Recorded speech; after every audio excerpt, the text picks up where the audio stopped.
ओजन वृद्धि आजिकाली एक साधारण समस्या। अधिकांश लोक खाद्य को नियंत्रण करी निज ओजन को आयतरे रखिथांती, किंतु किछि लोक खाद्य नियंत्रण न करी केवल विकल्प खाद्य खोजी थांती, ताहा भी किछि मात्रारे फलप्रद होइथाय। आपण तो जानती जे कैप्सिकम और शिमला लंका गोटिए गोटिए लोकप्रिय परिबा, जहाँ ओजन ह्रास करिबारे गुरुत्वपूर्ण भूमिका ग्रहण करे। सबुज, नाली एवं हलदिया आदि अनेक रंगरे कैप्सिकम उपलब्ध। एथिरे समस्त प्रकारर विटामिन एवं मिनेराल्स भरपूर परिमाणरे अछि। जेउमानंकर पेट बढ़ुची सेमाने एहाको खाई ओजन ह्रास करिपारिबे। एक अध्ययनरु जणा पड़िछि जे मेटाबोलिक स्वास्थ्य पई कैप्सिकम और शिमला लंका खाइबा भल।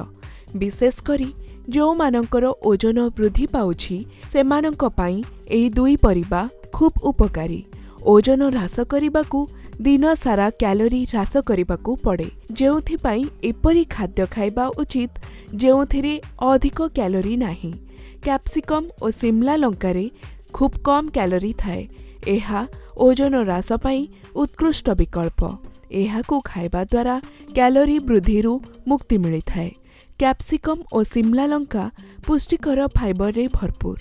एहा उत्तम हजम करिथाए एवं पेट को भल रखे। एही दुई खाद्य को खाइले अतिरिक्त चर्बी शीघ्र क्षय होइथाए। सेथिपाई एही पनिपरिबा ओजन ह्रास खाद्यर एक अत्यावश्यक अंश होइपारे।